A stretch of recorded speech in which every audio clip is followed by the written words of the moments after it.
Sometimes the measure of a man isn't found in his strength, but in who he chooses to protect when the whole world turns away. In a time when a woman's reputation could be destroyed by whispers alone, one choice could mean the difference between survival and ruin. Jacob Monroe was a giant of a man in a small frontier town, respected by all who knew him. When he discovered his maid, Emma, was carrying a child with no husband, the town began to whisper. Most men would have sent her away to save their own name. But Jacob Monroe made a different choice. What he did next would shock everyone and change that town forever. Could one act of courage reshape an entire community? Before we jump back in, tell us where you're tuning in from. And if this story touches you, make sure you're subscribed, because tomorrow I've saved something extra special for you. The town of Salvation Creek sat nestled in a valley where the Montana Territory met the sky, a place where the wind carried both promise and judgment in equal measure. It was 1882, and the frontier was still wild enough to test a man's character, but civilized enough to care deeply about reputation. The main street ran straight as a rifle shot, lined with weathered wooden buildings that had seen their share of harsh winters and harsher gossip. Jacob Monroe's ranch sprawled across 3,000 acres of some of the finest grazing land in the territory. At 42 years old, he stood 6 feet 7 inches tall and carried 280 pounds of muscle earned through decades of hard work. His hands could gentle a spooked horse or fell a tree with equal skill. Men respected him because he was fair in his dealings and formidable when crossed. Women regarded him with a mixture of admiration and caution, for he had been a widower these past 8 years and showed no interest in remarrying. His wife Sarah had died bringing their stillborn son into the world, and something in Jacob had closed off that day. He buried them together on the hill overlooking the ranch, under a pair of cottonwood trees he had planted the day they married. He visited their graves every Sunday without fail, carrying wildflowers in summer and evergreen branches in winter. The gold pocket watch his father had given him on his wedding day still kept perfect time in his vest pocket, a reminder of vows made and a life cut short. The ranch house itself was substantial. Built from timber Jacob had cut and milled himself. 2 stories, with a wide porch that wrapped around 3 sides. It spoke of a man who had planned for a family that never came to be. Inside, the rooms echoed with absence. Jacob had kept Sarah's things exactly as she left them for the first 5 years, but eventually, with the gentle urging of friends, he had packed them away. Not forgotten, just carefully preserved like pressed flowers in a book. 3 years ago, Emma Walsh had answered his advertisement for a housekeeper. She had arrived on the afternoon stage, carrying everything she owned in a single worn carpet bag, her hair pinned sensibly under a plain bonnet. She was 23 then, with calm grey eyes that suggested she had already seen more of life's difficulties than most. Jacob had interviewed her on the porch, noting her quiet dignity and the way she met his gaze directly when she spoke. "I'm a hard worker, Mr. Monroe," she had said. "I don't gossip, I don't complain, and I don't expect anything beyond fair wages and a roof over my head." He had hired her on the spot. Emma had transformed the echoing house into something that felt almost like a home again. She cooked meals that reminded Jacob there was pleasure in food beyond simple sustenance. She maintained the house with meticulous care, but never tried to erase Sarah's memory. The photograph of Jacob and Sarah on their wedding day still held its place on the mantel, and Emma dusted it as carefully as everything else. Their relationship was built on mutual respect and comfortable routine. Emma rose before dawn to prepare breakfast. Jacob would come in from the morning chores to find coffee already brewed, black and strong, the way he preferred it. They would eat together at the kitchen table, discussing the day's tasks with an economy of words that came from understanding each other's rhythms. She never intruded on his privacy, and he never took advantage of her position. The town had accepted Emma's presence easily enough. A widower needed help managing a large house, and Emma conducted herself with propriety.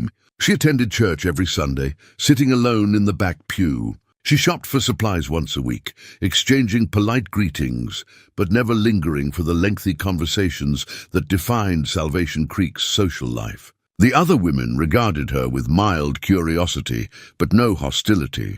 She was respectable, self-sufficient, and careful never to give cause for talk. Sheriff Tom Brennan had been Jacob's friend since they were boys, back when the territory was even wilder and a man's word was the only law that mattered. Tom had weathered into his role the way good leather takes on character with age. He was pragmatic, fair-minded, and possessed the rare quality of being able to see beyond the surface of things. His wife Clara was cut from similar cloth. Kind-hearted but not naive about human nature, Reverend Samuel Hartley had come to Salvation Creek 6 years prior, a young man fresh from seminary, with ideals that hadn't yet been tested by the complicated realities of shepherding real people through real troubles. He meant well, but he sometimes confused doctrine with wisdom, and he cared perhaps too much about what the prominent families in his congregation thought. Those prominent families were led by Prudence Ashford, whose husband owned the bank and most of the commercial buildings on Main Street. Mrs. Ashford wielded social power the way some men wielded guns, and she was just as dangerous in her own way. She had opinions about everything and everyone, and she considered it her Christian duty to ensure that everyone in Salvation Creek maintained proper standards. Her circle of like-minded women met weekly for what they called charitable work, but which often amounted to cataloguing the failings of their neighbors. Jacob had little patience for such people, but he understood how the world worked. Reputation mattered, especially for women. A woman's good name was as fragile as glass and twice as hard to repair, once shattered. He had seen it happen before. Good women destroyed by rumor and innuendo, cast out from communities that had once embraced them. Emma kept to herself, and Jacob respected that. He sensed there was sadness in her past, some reason she had traveled so far to work for a stranger in an isolated place. But he didn't pry. Everyone carried their own burdens, and privacy was a form of kindness. The ranch ran smoothly with Emma managing the household and Jacob overseeing the cattle operation with the help of 4 ranch hands. The men respected Emma as they respected Jacob, in part because he made it clear from the start that she was to be treated with courtesy. She fed them hearty meals and mended their clothes when needed, and they tipped their hats when they passed her and watched their language in her presence. Over 3 years, something subtle had shifted between Jacob and Emma, though neither acknowledged it openly. They had become comfortable with each other in a way that went beyond employer and employee. Sometimes in the evening, when the work was done, they would sit on the porch together. Jacob would smoke his pipe while Emma worked on her sewing, and they would watch the sun paint the mountains gold and purple. They didn't need to fill the silence with chatter. The quiet companionship was enough. Jacob found himself noticing small things about Emma. The way she hummed softly while she worked. How she always saved the best portions of supper for him, claiming she wasn't very hungry. The gentle patience she showed with the ranch dogs, who adored her. These observations came to him unbidden, and he didn't examine them too closely. He had closed off that part of his heart, and it was safer to leave it that way. For her part, Emma had found something in Jacob's house she hadn't expected to find again.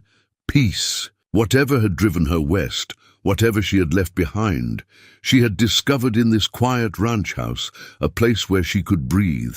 Jacob was a good man, the kind of man she had learned was rare in the world. He kept his word, treated her with respect, and asked nothing of her beyond honest work. The seasons turned as seasons do. Spring brought new calves and the hard work of branding. Summer meant long days in the hayfields. Fall brought the cattle drive to market and the satisfaction of another successful year. Winter settled over the ranch like a blanket, slowing the pace, but never truly stopping the work that kept a place like this running. It was late winter, February of 1882, when Jacob first noticed something had changed. Emma had always been steady, reliable as sunrise, but lately she seemed tired in a way that simple hard work didn't explain. She moved more carefully, as if something pained her. Once or twice he had found her in the morning, pale and shaken, though she quickly composed herself and insisted she was fine. He didn't press her. Not yet. But Jacob Monroe had spent his life reading signs, in nature and in animals, understanding what wasn't being said out loud, and a small voice in the back of his mind whispered that something was wrong, something that would soon demand his attention, whether he wanted to give it or not. The pocket watch ticked steadily in his vest, marking time as it always had, indifferent to the changes coming like storm clouds on a clear horizon. The morning came cold and clear, the kind of early March dawn that promised spring but still bit with winter's teeth. Jacob rose, as he always did, before the sun touched the horizon, and made his way downstairs. The house was still dark, but he knew every step by heart and needed no lamp to guide him. He expected to find Emma already in the kitchen, the stove warming, and coffee beginning to brew. Instead, he found her bent over the wash basin, her whole body shaking. She didn't hear him approach, and when he spoke her name, she startled so badly she nearly knocked over the basin. Emma. She turned to face him, and even in the dim pre-dawn light, he could see how pale she was. Her forehead was beaded with sweat despite the morning chill, and she gripped the counter as if it were the only thing keeping her upright. "I'm fine," she said quickly. Too quickly. Just a moment of weakness. "I'll have breakfast ready shortly." Jacob crossed the kitchen in 3 long strides. "Sit down, Mr. Monroe. I'm perfectly capable." "Sit down!" His voice was gentle but firm, and Emma sank into the nearest chair. He poured her a glass of water from the pitcher and pressed it into her hands. "How long has this been happening?" "It's nothing. Just a stomach ailment. It will pass." Jacob pulled out a chair and sat across from her, studying her face. He had known this woman for 3 years, seen her work through fever and exhaustion, watched her face down a rattlesnake in the root cellar without flinching. Emma Walsh was not frail, and she did not take to her bed for trifles. Whatever this was, it was not nothing. And then, like pieces of a puzzle falling into place, he saw it. The way her dress fit differently across the middle. The careful way she had been moving. The tiredness that sleep didn't cure. The morning sickness that had nothing to do with spoiled food. His eyes met hers, and he saw the exact moment she realized what he had figured out. The color drained from her face completely, and the glass trembled in her hands. "Emma," he said quietly, "are you with child?" The glass slipped from her fingers, and only Jacob's quick reflexes saved it from shattering on the floor. Emma covered her face with both hands, and her shoulders began to shake with silent sobs that seemed to come from somewhere deep and broken inside her. Jacob sat very still, his mind racing through implications and questions, and a sudden fierce protective anger at whoever had put her in this position. He reached across the table and gently pulled her hands away from her face. "Tell me," he said. The story came out in fits and starts, interrupted by tears and long silences where Emma seemed to gather the strength to continue. There had been a man, a merchant who passed through town the previous summer. He had been handsome and charming, full of promises about the life they would build together. He had courted her properly, or so it seemed. He had spoken of marriage, of taking her back east where he had business interests, of giving her the kind of life she deserved. "I believed him," Emma whispered. "God help me, I believed every word. He said he loved me. He said we would marry as soon as he returned from his next business trip." Her voice broke. "He never came back. She was 4 months along now, maybe closer to 5. She had hidden it as long as she could, letting out her dresses, wearing her apron higher, working through the sickness when it came. She had saved every penny of her wages, planning to leave before it became obvious, before the scandal could touch Jacob's household. "I'll go," she said, straightening her shoulders with visible effort. "Today, if you wish it. I have enough saved for a stage ticket. I can go somewhere no one knows me, find work until—" Her voice faltered. "Until the baby comes. After that, I'll figure something out." Jacob leaned back in his chair, his jaw tight. The anger he felt wasn't directed at Emma. It was for the coward who had taken advantage of a good woman's trust and left her to face ruin alone. It was for a world that would judge her harshly, while the man who shared responsibility would never face consequences.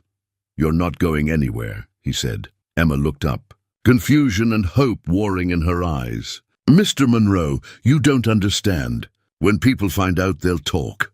It will reflect poorly on you, on your household. I won't let my shame damage your reputation. My reputation is my concern, not yours. But the church, the town, Mrs. Ashford and her circle, they'll make your life difficult. They'll say terrible things." Jacob stood and walked to the window, watching the sun beginning to paint the eastern sky. He thought about his father, the man who had given him that pocket watch, along with a simple piece of advice. A man's character is measured by what he does when no one is watching, and by who he protects when everyone is watching. He thought about Sarah, about how the town had rallied around them during her difficult pregnancy, how they had mourned with him when she and the baby died. He thought about the child Emma carried, innocent of any wrongdoing, deserving of a chance at life without the weight of others' judgment. He turned back to face Emma. "Here's what's going to happen. You're going to stay right here, in this house, and you're going to have that baby without fear or shame. Anyone who has a problem with that will answer to me." "Mr. Monroe, Jacob, you can't mean that." "The cost to you, I know exactly what it will cost," he said quietly, "and I'm willing to pay it." Emma stood swaying slightly, and he moved quickly to steady her. She looked up at him, this giant of a man who was offering her something she had thought impossible: safety, protection, a chance. "Why would you do this for me?" she whispered. Jacob helped her back into the chair and knelt down so they were at eye level. "Because it's the right thing to do. Because that child didn't ask to be brought into this world, and neither of you deserves what this town would do to you. Because," he paused, searching for words, "because in 3 years you've never been anything but honest and hard-working and kind. Because I've seen your character, Emma Walsh, and it's worth more than all the gossip in Montana Territory." She reached into her apron pocket with shaking hands and withdrew a small leather-bound Bible, worn soft with use. From between its pages, she pulled out a folded letter. "This came 2 weeks ago," she said, handing it to him. "It's from him, the father." Jacob unfolded the letter and read it by the growing morning light. The handwriting was educated, the words carefully chosen. The man, his name was Clayton Birch, wrote that circumstances had changed, that his business ventures required his attention elsewhere, that he hoped she would understand and forgive him. There was no mention of the promises he had made, no acknowledgement of responsibility, just a coward's goodbye dressed up in pretty phrases. Jacob refolded the letter and handed it back. "Keep this," he said. "You might need it someday as proof of his character." Emma tucked the letter back into her Bible with trembling fingers. "What do we do now?" "Now you rest. I'll make breakfast. Then I'm going to visit a few people and let them know that you have my full support. The talk is going to start eventually. Better that they hear it from me first." "They'll think the worst," Emma said softly. "They'll assume, let them assume what they want. The truth is simple. You're under my protection, and that's the end of it." Emma's eyes filled with tears again. But these were different from before. "I don't know how to thank you." Jacob stood and headed toward the stove to start the coffee. "No thanks needed. Just promise me something. Anything. Promise me you'll stop trying to leave. This is your home now, Emma. Yours and the baby's, whatever comes. We face it together." She nodded, unable to speak past the lump in her throat. As Jacob prepared breakfast with unpracticed hands, the sun rose fully over the mountains, spilling golden light across the valley. In town, Salvation Creek was beginning to wake. Soon, very soon, that light would illuminate everything, and there would be nowhere to hide from the judgment that was coming. But Jacob Monroe had made his choice, and like everything else he did, he would see it through to the end, no matter the cost. The pocket watch ticked steadily in his vest, and somewhere in his heart, he thought he heard his father's voice saying, "That's my boy. That's the man I raised you to be." Jacob rode into town late that morning, his jaw set with determination. He had left Emma resting in her room, with strict instructions not to do any work until he returned. The March wind carried the scent of thawing earth and coming change. His first stop was the sheriff's office. Tom Brennan looked up from his desk as Jacob entered, and something in his old friend's face made him set down his coffee cup and give his full attention. "Tom, I need to talk to you."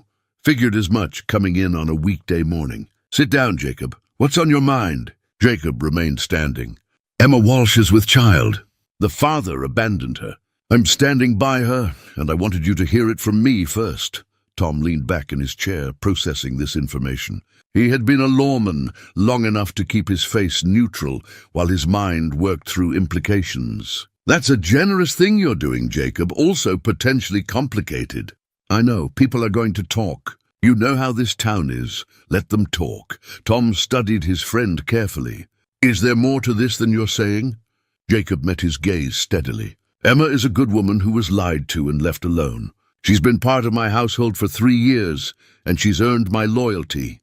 That's all there is to it. But not all there will be once word gets out." Tom stood and poured 2 cups of coffee, handing one to Jacob. "You're going to lose business over this. The church ladies will have a field day. Mrs. Ashford can say whatever she likes." "Emma stays," Tom nodded slowly. "Then you have my support for what it's worth. Clara will feel the same. But Jacob, you need to understand what you're walking into. This town has rigid ideas about propriety. A single woman pregnant living in a bachelor's house, she won't be single for long." The words hung in the air between them. Tom set down his coffee cup carefully. "What are you saying?" "I'm saying I'm going to marry her. A marriage of protection to give her and the child a name and legal standing. It's the only way to shut down the worst of the gossip. Jacob, I've thought it through, Tom. It makes sense. The child will have a father, Emma will have the protection of my name, and the talk will eventually die down." Tom walked to the window, looking out at the street. "And what about you? Sarah's been gone 8 years. Maybe you're ready to move on. But is this the way to do it? A marriage of convenience? It's not like that. This is practical, nothing more. You sure about that?" Tom turned to face him. "I've seen the way you look at her sometimes when you don't think anyone's watching. Are you certain this is just about protection?" Jacob's jaw tightened. "My feelings don't matter. What matters is doing right by her. Your feelings always matter, old friend. But I can see your mind's made up." Tom extended his hand. "Then you have my support and Clara's. We'll stand with you whatever comes." Jacob shook his hand, grateful for the solidarity. "I appreciate that more than you know." His next stop was the church. Reverend Hartley was in his office preparing Sunday's sermon. He looked up with a welcoming smile that faded when he saw Jacob's expression. "Mr. Monroe, is something wrong?" Jacob laid out the situation with the same directness he had used with Tom. The Reverend's face grew more troubled with each word. "I see," Hartley said when Jacob finished. "This is a delicate situation. The church has clear teachings about mercy and compassion, I hope, about the sanctity of marriage and the importance of moral conduct." The Reverend's voice was gentle but firm. "I sympathize with Miss Walsh's predicament, truly I do, but there are standards we must uphold.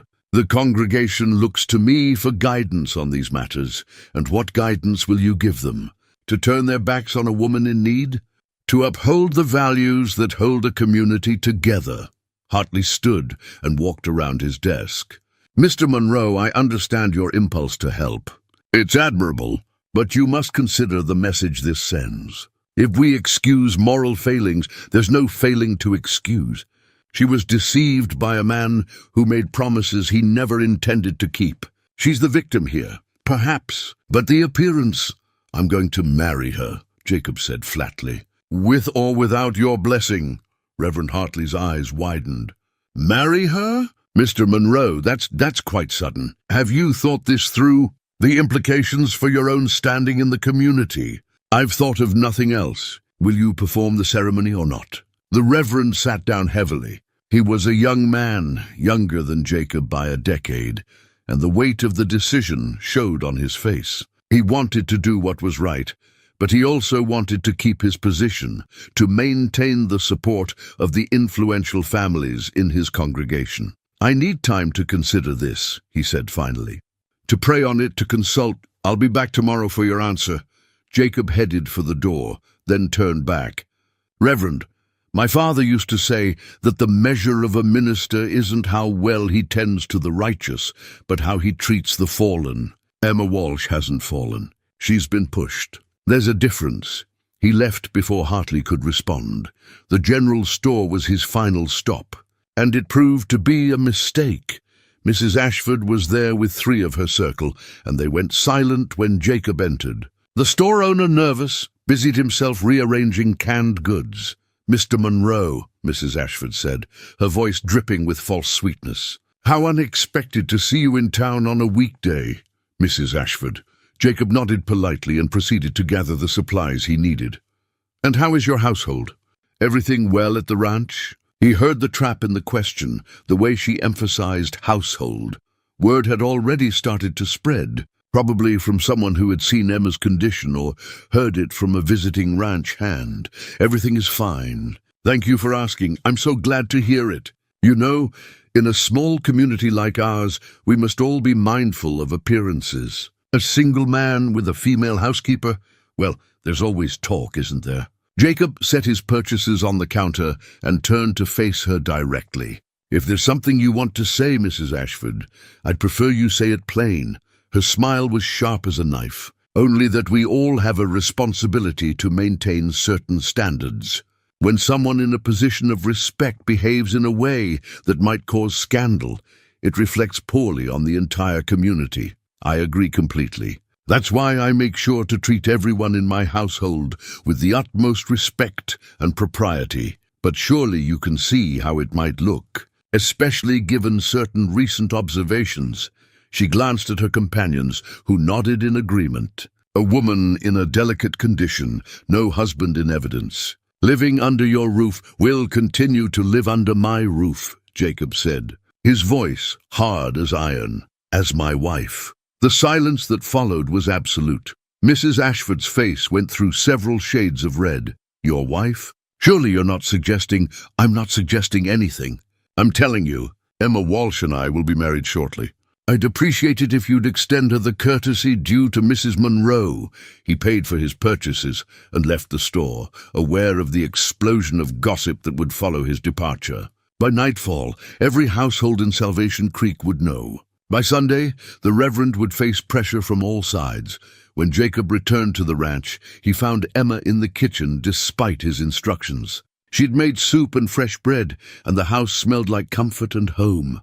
"You should be resting," he said. "I've rested enough." "I'm pregnant, not invalid." She studied his face. "How did it go?"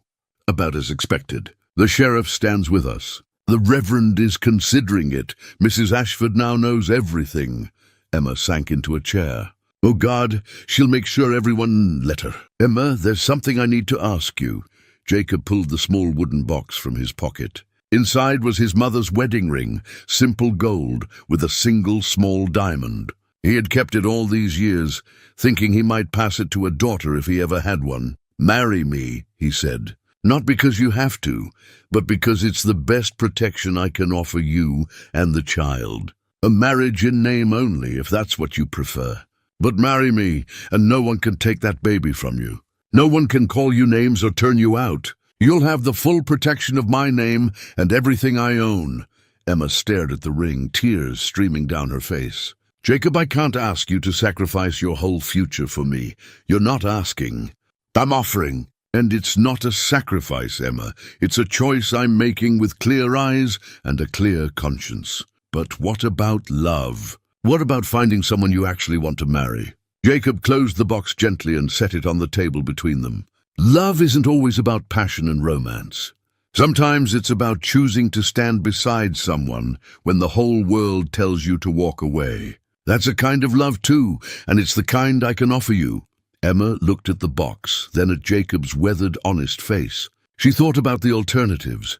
About running away to bear her child alone in some distant city where no one knew her name. She thought about the man who had abandoned her and the man sitting before her now, offering her everything when he owed her nothing. "Yes," she whispered. "I'll marry you." Jacob opened the box again and slid the ring onto her finger. It fit perfectly, as if it had been waiting for her all along. Reverend Hartley came to the ranch the next morning, his face troubled but resolved. Jacob met him on the porch, and they spoke for nearly an hour. In the end, the Reverend agreed to perform a quiet ceremony. Whether it was conscience or compassion that won out, Jacob didn't ask. He was simply grateful. The wedding took place 3 days later in the Reverend's parlor, not the church. It was a small concession to propriety, and Jacob accepted it without complaint. Tom and Clara Brennan served as witnesses, Clara holding Emma's hand throughout the brief ceremony. Emma wore a simple blue dress that she had let out to accommodate her growing belly. There was no pretending she wasn't pregnant, no hiding what had driven this marriage. Jacob wore his Sunday suit, the one he saved for funerals and rare formal occasions. He spoke his vows in a steady voice, promising to honor and protect Emma for as long as they both lived. When Reverend Hartley pronounced them husband and wife, Jacob leaned down and kissed Emma's forehead, gentle as a benediction. She looked up at him with eyes full of gratitude and something else, something neither of them was ready to name. Clara embraced Emma afterward, whispering, "You're not alone anymore, dear. We'll stand with you." Tom shook Jacob's hand. "You're a better man than most, Jacob Monroe. I'm just a man doing what needs doing." They walked out of the Reverend's house as husband and wife, and the small group of townspeople who had gathered across the street to gawk fell silent. Jacob helped Emma into the wagon, and they rode back to the ranch without speaking, the weight of what they had done settling over them like snow. By Sunday, the entire town knew. The church was packed that morning, everyone eager to see how Reverend Hartley would address the scandal. Emma wanted to stay home, but Jacob insisted they attend together. They sat in the third pew, and Jacob could feel the eyes on them like physical pressure. Emma kept her gaze down, her gloved hands folded over her Bible. Jacob stared straight ahead, his jaw set. Reverend Hartley's sermon was about judgment and mercy, about the woman caught in adultery and Christ's challenge, "Let he who is without sin cast the first stone." It was a brave sermon, all things considered, and by the end, some faces in the congregation looked thoughtful rather than hostile. But not all. Mrs. Ashford and her circle left immediately after the service, making a show of their disapproval. Others followed their lead, dividing the congregation as neatly as a knife through butter. Clara Brennan made a point of inviting Emma and Jacob to Sunday dinner the following week, her voice loud enough for half the church to hear. A few other women nodded in approval, but many turned away. The weeks that followed were difficult. Jacob's business relationships began to strain. The bank, run by Mrs. Ashford's husband, found reasons to delay transactions and question his accounts. Suppliers, who had been eager for his business, suddenly had difficulty fulfilling orders. The Cattlemen's Association, which Jacob had helped found, invited him to fewer meetings.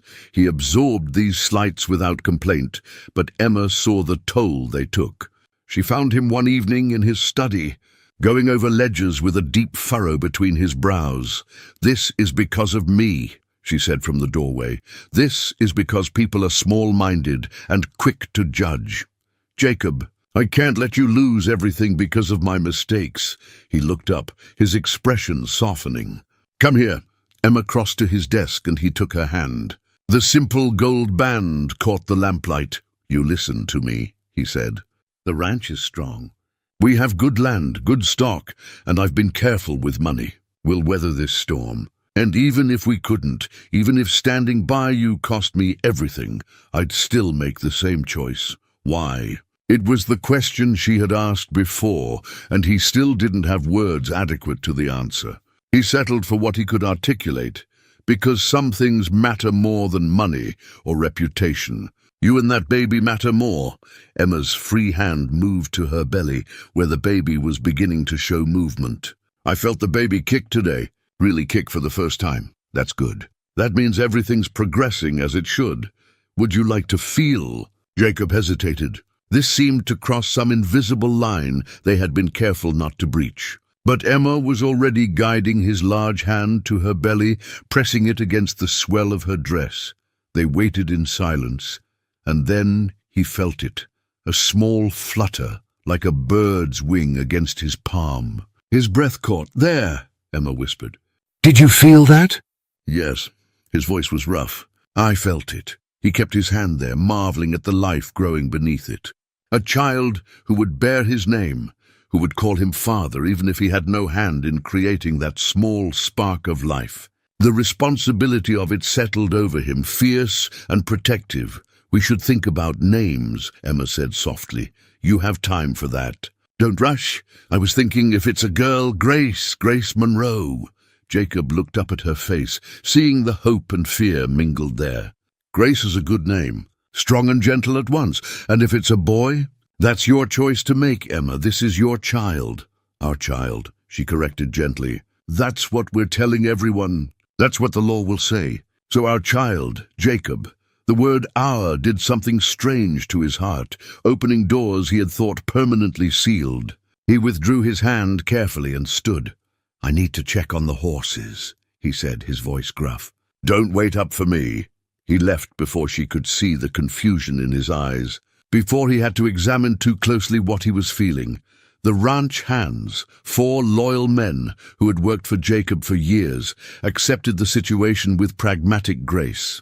They had watched Emma transform the house over 3 years, had benefited from her cooking and kindness, and they respected Jacob's judgment. If the boss said Emma was to be treated as Mrs. Monroe, then Mrs. Monroe she was. But the isolation from the broader community weighed on all of them. The easy camaraderie Jacob had once enjoyed with other ranchers became strained. Men who had shared drinks with him now nodded curtly and moved on. The town that had once embraced him now kept him at arm's length. Emma bore the worst of it. The women who had been merely distant before now actively shunned her. At the general store, they would move away when she approached. No one visited the ranch anymore. The invitations to church socials and community gatherings stopped completely. One afternoon, Emma came back from town with tears in her eyes and an empty shopping basket. Jacob found her in the kitchen trying to compose herself. What happened? Nothing, everything. The store owner's wife told me they don't serve women of questionable character. Her voice broke. Jacob, I couldn't even buy flour. The anger that rose in Jacob was cold and controlled, the dangerous kind. Get your coat. We're going back to town. No, please. It will only make things worse. It can't get much worse. And I'll be damned if my wife can't buy supplies in her own town. They rode back to town in silence, Emma's hand clutching the wagon seat. Jacob pulled up in front of the general store and helped her down with exaggerated courtesy. Inside, the store owner's wife went pale when she saw them. Mr. Monroe, my wife was here earlier to purchase supplies. You refused to serve her. Mr. Monroe, you must understand, there are community standards. Jacob's voice cut through her excuses like a blade. Here's what I understand. Emma Monroe is my legal wife. She wears my ring and bears my name. If you refuse to serve her, you refuse to serve me. And if that's your choice, then I'll take my business elsewhere and encourage every rancher I know to do the same. The woman's husband emerged from the back room, his face troubled. Now, Jacob, there's no call for... There's every call. Do you serve my wife or not? Answer plain. The couple exchanged glances. The Monroe Ranch account was substantial, and Jacob's influence with other ranchers was considerable despite recent events. They couldn't afford to lose that business? Of course we'll serve Mrs. Monroe, the husband said finally. There's been a misunderstanding. See that it doesn't happen again. Jacob turned to Emma. Get what you need, dear. Take your time. Emma selected her purchases with trembling hands, while Jacob stood beside her, his presence a shield against the other customers' stares. When they left, he helped her into the wagon with the same careful courtesy. You didn't have to do that, she said as they rode home. Yes, I did. You're my wife, Emma. That means something, whether we married for love or practicality. It means I protect you, always. She looked at him, this giant of a man who had disrupted his entire life for her sake, and felt something shift in her chest. What had started as gratitude was becoming something deeper, more complicated. That night, as Jacob lay in his room and Emma in hers, they had maintained separate bedrooms by mutual unspoken agreement. Both stared at the ceiling. thinking about promises made and boundaries that were beginning to blur. 3 months passed, and summer settled over the valley with long, golden days and warm nights filled with cricket song. Emma was 7 months pregnant now, her belly round and prominent, the baby active and strong. Despite the continued social isolation, a quiet rhythm had established itself at the ranch. Jacob's business had indeed suffered. 2 major cattle buyers had cancelled contracts, citing vague concerns about reliability. The bank had raised interest rates on his loans, a punitive measure clearly orchestrated by Mr. Ashford at his wife's urging. Several long-time business relationships had cooled to the point of non-existence, but the ranch itself remained solid. The land was paid for, the herds were healthy, and Jacob had always been conservative with his finances. They would survive, even if they weren't prospering as they once had. Emma had taken on more responsibility as she grew more comfortable in her role as Jacob's wife. She discovered she had a head for figures and began helping with the ranch accounts. Jacob, who had always managed the books himself, found her insights valuable. She spotted inefficiencies he had overlooked and suggested cost savings. That helped offset the lost revenue. "You have a talent for this," he told her one evening as they worked together in his study. "My father was a shopkeeper before he died," Emma explained. "He taught me to read ledgers before I could read books. I haven't had cause to use that skill in years. Well, I'm grateful for it now. You found nearly $200 we can save over the next quarter." Emma smiled, pleased by the praise. These evening work sessions had become her favorite time of day. Sitting beside Jacob at his desk, their heads bent over accounts, felt intimate in a way she couldn't quite define. Sometimes their hands would brush as they reached for the same document, and she would feel a flutter that had nothing to do with the baby. She was falling in love with her husband, she realized. Not the desperate, breathless love Clayton had inspired with his false promises, but something quieter and deeper. She loved Jacob's steadiness, his integrity, the way he kept his word no matter the cost. She loved how he spoke gently to the horses and showed patience with the ranch hands. She loved the lines at the corners of his eyes from squinting into the sun, and the way his rare smiles transformed his stern face. But she didn't know how to tell him, or even if she should. Their marriage was a practical arrangement, a shield against judgment. She had no right to expect more. Jacob, for his part, was struggling with his own confusion. The boundaries he had carefully maintained were eroding despite his best efforts. He found himself watching Emma as she moved through the house, noticing the grace in her movements despite her pregnancy. He liked the sound of her humming while she worked. He liked coming in from the fields to find her in the kitchen, liked the way she saved him the best portions at dinner, liked sitting beside her in the evenings. He thought about Sarah less often now, and when he did, it was with gentle nostalgia rather than sharp grief. The guilt he felt about that was almost physical. Sarah had been his first love, his true love. How could he be developing feelings for another woman, especially under such complicated circumstances? One warm June evening, Emma was sitting on the porch when she cried out in pain. Jacob, who was working in the barn, heard her and ran. He found her gripping the porch railing, her face pale. "What is it?" "The baby." "No, I don't think so. Just a sudden pain in my side. It's passing now." But it didn't pass completely. Emma remained uncomfortable, and when she stood to go inside, she swayed. Jacob caught her before she fell. "That's it. I'm sending for the doctor."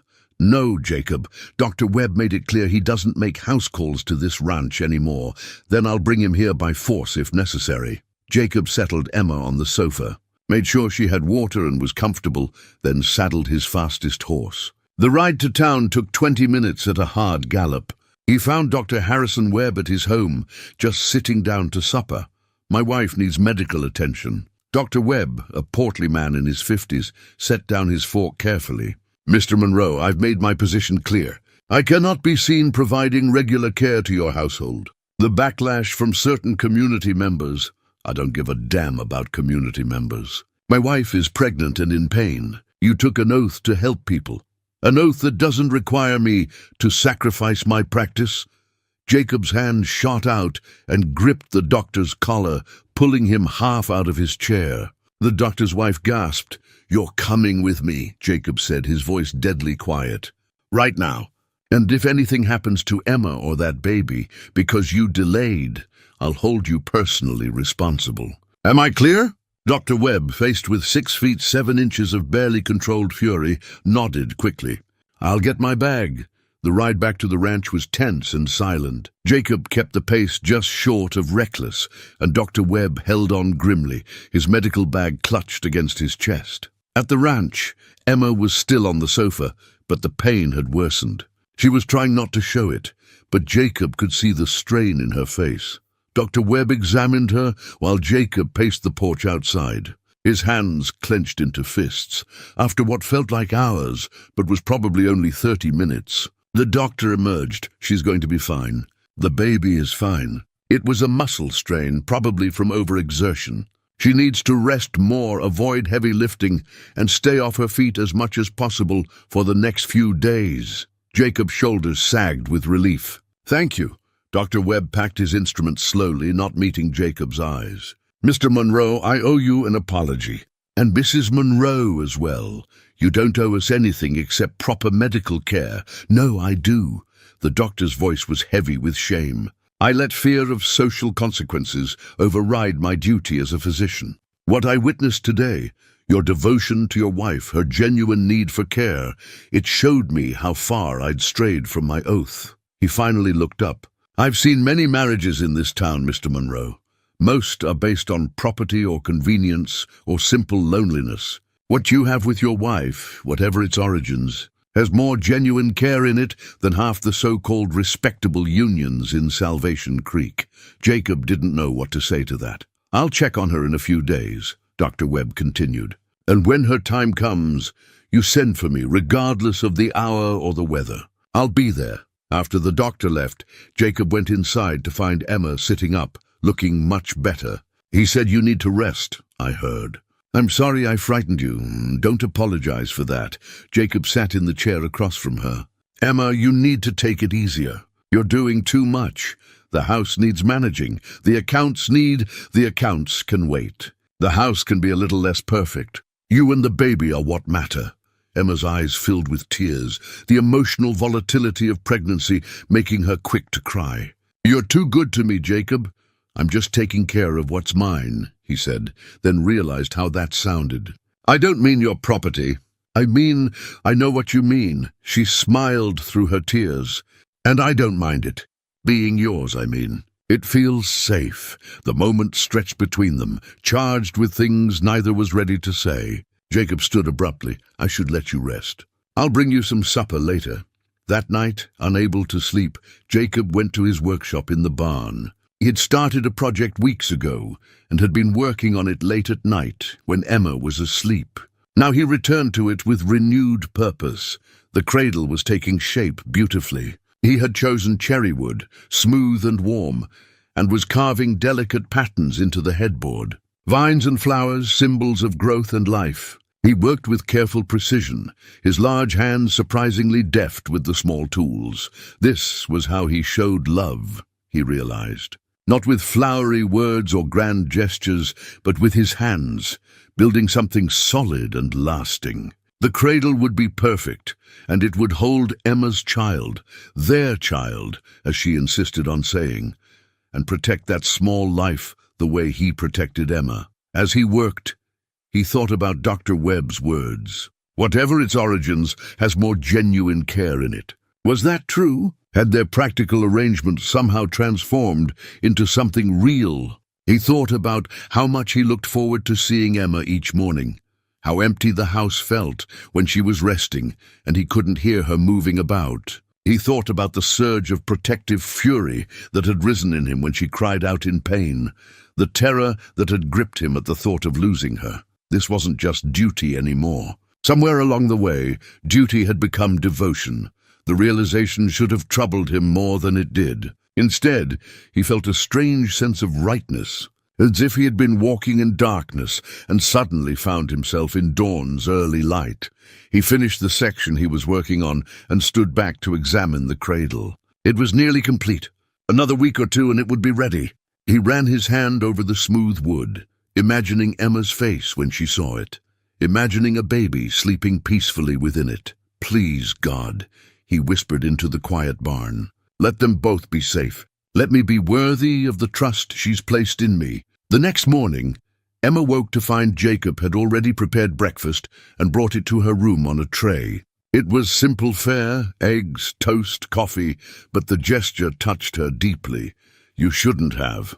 Doctor's orders. You're to rest." "Jacob, I can't stay in bed for days." "I'll go mad." "Then rest on the sofa. Read, do your sewing, work on accounts if you must. But no heavy work. Promise me." "I promise." He started to leave, then turned back. "Emma, I want you to know, whatever happens, whatever people say or do, you and the baby will always have a home here. Always. That's not charity or duty. It's—" He struggled for words. "It's just how things are." After he left, Emma sat with her breakfast growing cold, her hand on her belly where the baby was kicking. She understood what he couldn't quite say, because she felt it too, this growing thing between them that was more than friendship, deeper than convenience, but still unnamed and uncertain. Outside her window, she could see Jacob working with the horses, and she watched him with a mixture of love and longing and fear. Fear that she was reading too much into his kindness. Fear that she was falling for another man who might eventually leave. But mostly fear that she had already fallen completely, and there was no going back.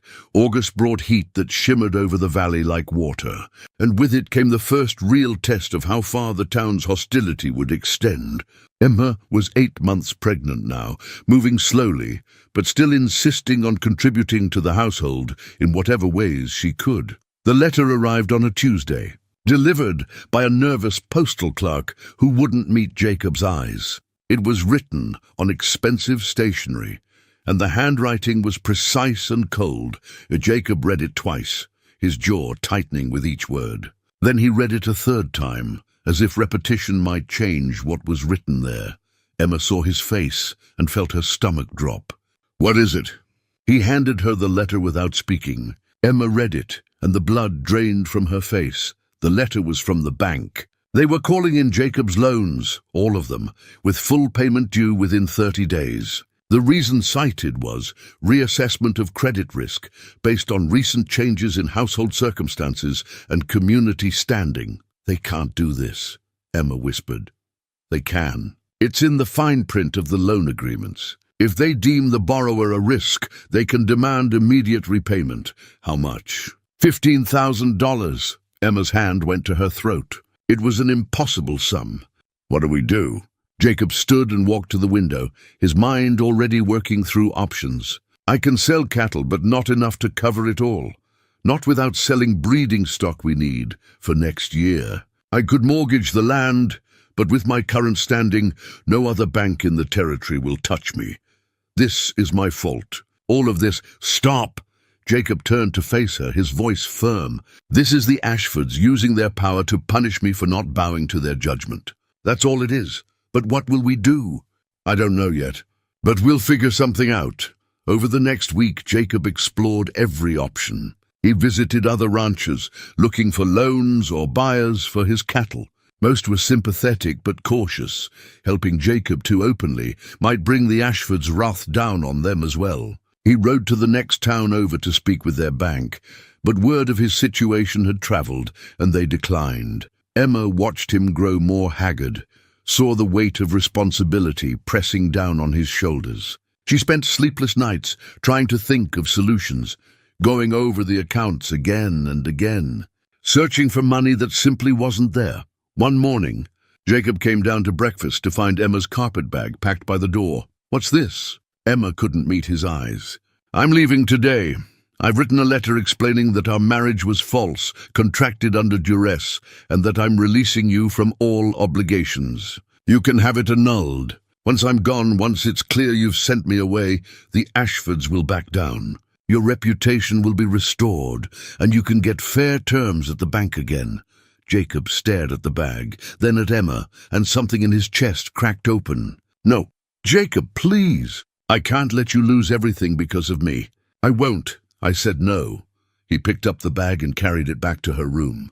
When he returned, Emma was crying, her hands pressed against her swollen belly. "Why?" she demanded. "Why won't you let me make this right? You've given up everything for me, your business, your standing in the community, your friendships. Now you're going to lose your ranch, your home, everything your father left you. And for what? For a woman who brought nothing but trouble to your door." Jacob crossed the kitchen and took her face in his hands, gentle despite the roughness of his palms. "You listen to me, Emma Monroe. I don't care about the bank. I don't care about the Ashfords or their petty cruelty. I don't care about my standing in a community that would rather see a woman and child turned out than show an ounce of mercy. But your ranch is just land and buildings. Important, yes, but not as important as you, not as important as that baby, and not more important than standing by what's right, even when it costs me. I don't understand. Why would you sacrifice so much?" The words came before he could stop them, true and raw and terrifying. "Because I love you." The silence that followed was absolute. Emma's tears stopped, her eyes wide with shock. "I love you," Jacob repeated, his voice steadier now. "Not because you work for me or because I pity you. I love you because you're brave and kind and stronger than anyone I've ever known. I love the way you hum while you cook. I love how you save me the best portions, even when there's not much to go around.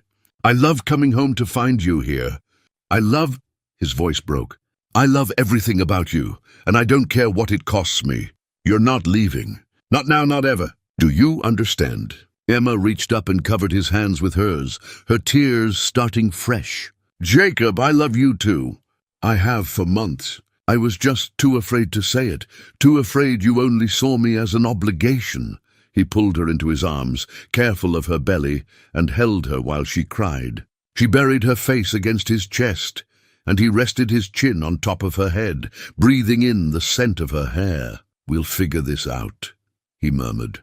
"Together." That's what families do. They stood there in the kitchen, holding each other as the morning light streamed through the windows, and for a moment, the world outside, with all its problems, ceased to exist. But the world had a way of intruding, and it did so 3 days later in the form of another letter. This one was addressed to Emma, and the handwriting made her go pale. "It's from Clayton," she whispered. Jacob took the letter from her shaking hands and read it aloud. Clayton Birch was in Denver on business. He had recently learned about Emma's marriage to Jacob Monroe. He was disturbed to hear that Emma had entered into such a hasty union while carrying his child. He was writing to inform her that he intended to travel to Salvation Creek to discuss the situation and his rights regarding the baby. The letter ended with a barely veiled threat. "I trust we can resolve this matter amicably, without need for legal intervention. He wants the baby," Emma said, her voice hollow with horror. "His family must have pressured him. They'll want to raise the child as a Birch, take it back east." "Over my dead body." Jacob crumpled the letter in his fist. "That child is legally mine. You're my wife. He has no claim. But Jacob, he's the biological father. The courts might. The courts will see a man who abandoned a pregnant woman, contrasted with a man who married her and has been caring for her for months. Who do you think they'll side with?" But even as he said it, Jacob knew it wasn't that simple. Clayton came from wealth and influence. He would have lawyers, resources, and Jacob's current standing in the community was hardly favorable. If it came to a custody battle, the outcome was far from certain. Emma seemed to read his thoughts. "We can't let him take the baby." "I can't." Her breathing became ragged, panic setting in. "Emma, breathe. Look at me, breathe." Jacob guided her to a chair and knelt in front of her, holding her hands. "No one is taking that baby, I promise you. We'll fight this with everything we have." That night, after Emma had finally fallen into an exhausted sleep, Jacob sat on the porch with Tom Brennan. The sheriff had ridden out after Jacob sent word about Clayton's letter. "This is bad timing," Tom said quietly. "With the bank foreclosure and now this, I know, Clayton Birch. I did some asking around. His family is old money, Eastern establishment. They have connections in territorial government. If he pushes for custody, he'll have powerful lawyers. Then we'll get powerful lawyers too. With what money, Jacob? You're facing foreclosure in 3 weeks. Jacob stared out at the dark mountains, his jaw tight. I'll sell everything if I have to. The cattle, the equipment, the land. I'll work as a ranch hand on someone else's spread, if that's what it takes. But I won't let him take that child from Emma. Tom was quiet for a long moment. You know what the town will think if you lose the ranch. They'll say you threw away everything for a woman who wasn't even carrying your child. They'll call you a fool. Let them. You really love her that much? Jacob's voice was soft but certain. More than I knew I could love anyone. Tom nodded slowly. Then we fight. Clara and I will stand with you, testify about your character if it comes to that. And I'll make sure everyone knows about Clayton's letter, about him abandoning Emma in the first place. Public opinion might not matter in court, but it can't hurt. After Tom left, Jacob stayed on the porch until the eastern sky began to lighten. Somewhere in the house, Emma slept. And somewhere inside her, the baby dreamed whatever babies dream. And somewhere in Denver, a coward was planning to take what he had no right to claim. Jacob's hands tightened on the porch railing. He had faced down cattle rustlers and survived harsh winters and built a ranch from raw land and determination. He would face this too, and he would win. He had to. Because the alternative, losing Emma or the baby, was unthinkable. Clayton Birch arrived in Salvation Creek on a Thursday afternoon, stepping off the stage in a suit that cost more than most men in town earned in a month. He was handsome, in the way wealthy men often are, well-groomed, confident, with the easy smile of someone who had never faced real consequences for his actions. Word of his arrival spread quickly. By evening, half the town knew that the father of Emma Monroe's baby had come to claim what was his. Jacob learned of it from Tom Brennan, who rode out to the ranch immediately. He's staying at the hotel. Already hired a lawyer from Helena, man named Hutchinson, known for winning difficult cases. Jacob absorbed this news in grim silence. Has he tried to contact Emma? Not yet. But he's been talking to people in town, presenting himself as a wronged father who only recently learned about the pregnancy. He's claiming Emma left before he could propose, that he's been searching for her for months. That's a lie. You and I know that. But he's charming, and he has money. Some people are inclined to believe him. Emma, overhearing from the doorway, went pale. He's going to try to take the baby. Jacob crossed to her side. He can try. He won't succeed. But the next morning brought devastating news. The bank had filed foreclosure papers. Jacob had 1 week to raise $15,000 or lose the ranch. The timing, coming right when Clayton had arrived in town, seemed too convenient to be coincidence. The Ashfords are working with him, Tom said when he brought the papers. Has to be. Clayton must have approached them, offered to make it worth their while to pressure you. Jacob read through the foreclosure notice, his expression unreadable. Emma watched him, her hands pressed protectively over her belly. What do we do? She whispered. Before Jacob could answer, a knock came at the door. Tom opened it to reveal Clayton Birch himself, flanked by his lawyer Hutchinson and, surprisingly, Reverend Hartley.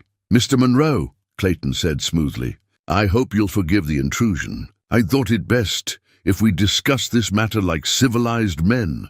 Jacob's hands clenched at his sides, but he stepped aside to let them in. Clayton's eyes immediately found Emma, and his expression softened into what might have been regret if you didn't look too closely. Emma, you look well. Pregnancy agrees with you. Emma said nothing, moving closer to Jacob's side. Hutchinson, the lawyer, was all business. Mr. Monroe, my client has asked me to present you with a proposal, one that I think addresses everyone's concerns in this unfortunate situation. I'm listening. Mr. Birch acknowledges that his departure from Salvation Creek last year was regrettable. He was young, uncertain, not ready for the responsibilities of fatherhood. However, circumstances have changed. His family is eager to welcome the child, and Mr. Birch is prepared to offer Emma, pardon me, Mrs. Monroe, very generous terms. What kind of terms? Jacob's voice was cold. Clayton stepped forward.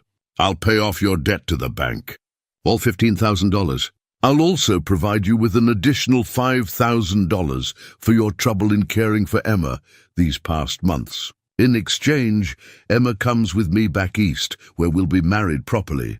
and the child will be raised as a birch with all the advantages that name provides. The silence that followed was deafening. Emma's face had gone white, and she gripped Jacob's arm hard enough to hurt. "You're offering to buy my wife," Jacob said quietly.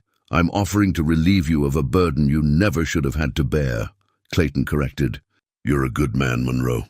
Everyone in town says so. You tried to help a woman in distress, and that's admirable. But let's be honest. You were manipulated into a marriage you never wanted, with a woman carrying another man's child. I'm giving you a way out. You keep your ranch, your reputation is restored, and Emma and the baby are taken care of." "Everyone wins except Emma," Jacob growled, "and except the baby, who would be raised by a coward who abandoned its mother." Clayton's smooth facade cracked slightly. "I'm offering Emma security, wealth, social standing. What can you offer her? A failing ranch and a community that despises her." "I can offer her love," Jacob said simply, "and loyalty, and a man who won't run the moment things get difficult." Hutchinson intervened. "Mr. Monroe, be reasonable. You're facing foreclosure. Without Mr. Birch's offer, you lose everything. And when that happens, what happens to Mrs. Monroe? What happens to the child? At least this way they're provided for." Emma found her voice, though it shook. "I'm not going with you, Clayton. I'm staying with my husband." "Emma, think about what you're saying," Clayton said, his tone patronizing. "Think about the child. I can give him or her advantages you can't even imagine. The finest schools, travel, connections. A life of comfort and opportunity. None of that matters if the child grows up knowing their father is a man without honor." Clayton's eyes hardened. "Then I suppose we'll let the courts decide. Hutchinson has already filed a petition. We're claiming fraud in your marriage, that it was contracted specifically to circumvent my parental rights. We're also questioning whether the marriage has been consummated, which would make it eligible for annulment." Emma's face burned with humiliation, but Jacob stepped forward, putting himself between her and Clayton. "Get out of my house, Mr. Monroe." Reverend Hartley spoke for the first time, his voice troubled. "Perhaps you should consider Mr. Birch's offer. The child's welfare is best served by staying with its mother and the man who chose to be its father, not by being sold to the highest bidder." Jacob's voice could have cut glass. "All of you out, now!" Clayton smoothed his jacket, his smile returning but colder now. "Very well. We'll see you in court, Monroe. And when you're penniless and homeless, remember you had a chance to do right by Emma and chose pride instead." After they left, Emma collapsed into a chair, shaking. Jacob knelt beside her, taking her hands. "He's going to take the baby," she said, her voice breaking. "He has money, lawyers, everything. We can't fight him. Yes, we can. How?" "Jacob, be realistic. In 1 week, we lose the ranch. Then we have nothing. No home, no money, no way to prove we can provide for a child.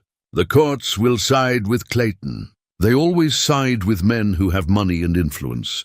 Tom Brennan, who had been silent throughout the confrontation, spoke up. "She's right, Jacob. The deck is stacked against you. Maybe you should consider..." "Consider what?"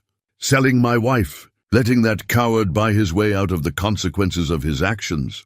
Jacob stood, his voice rising. "I'd rather lose everything than do that." "Then you probably will," Tom said softly. "And Emma and the baby will lose too." Jacob turned away, his shoulders rigid with frustration and fear. He had always believed that doing the right thing was enough, that integrity and hard work would prevail. But he was learning that sometimes the world didn't care about right and wrong. Sometimes money and power won regardless. That evening Jacob sat alone in his workshop, staring at the completed cradle. He had finished it the week before, carved every detail with loving care. Now it might never hold Emma's baby. The thought was unbearable. He heard the door open and looked up to find Martha Green, the elderly widow who had befriended Emma months ago. She carried a basket and wore a determined expression. "Mrs. Green, Jacob Monroe, you look like a man who's given up, and I won't stand for it." "I haven't given up. I just don't see a way forward." Martha set down her basket and fixed him with a stern look. "Then you're not looking hard enough. That woman in there loves you more than life itself. She's terrified right now, not for herself, but for you. She's convinced you're going to lose everything because of her. I don't care about losing the ranch. I know you don't. But Emma does. She's carrying guilt that isn't hers to carry. Martha pulled something from her basket, a leather-bound ledger. This belonged to my late husband. He was a banker before he retired. He knew Mr. Ashford's father, dealt with the family for years. There are things in here, records of questionable dealings, loans that shouldn't have been made, money that went missing from accounts. Jacob took the ledger, his heart beginning to beat faster. Why are you showing me this? Because the Ashfords have been playing God in this town for too long. Because they're using their power to destroy a good man for the crime of being decent. And because, her voice softened, because what you and Emma have is real and rare, and it deserves a chance. Jacob opened the ledger and began to read. What he found there made his blood run cold. Evidence of embezzlement, fraudulent loans, manipulation of accounts. If this information became public, Mr. Ashford would face criminal charges. The bank would be investigated. Everything they had built on the backs of others would crumble. Does anyone else know about this? He asked. Just you now. My husband kept it as insurance, in case the Ashfords ever moved against him. He died before he needed to use it. Mrs. Green, this is blackmail material. I prefer to think of it as leverage. Her eyes were fierce despite her age. You go to Mr. Ashford. You show him what you have. You tell him the foreclosure ends and the harassment stops, or this ledger goes to the territorial marshal. Sometimes, Jacob, fighting fire with fire is the only way to keep your house from burning down. After she left, Jacob sat with the ledger for a long time. His father had always taught him to fight honorably, to win or lose on his own merits. Using this information felt wrong, like descending to the Ashfords' level. But then he thought about Emma, terrified of losing her child. He thought about Clayton Birch, with his smug smile and his dirty money. He thought about the baby, who would be raised by people who valued wealth over character.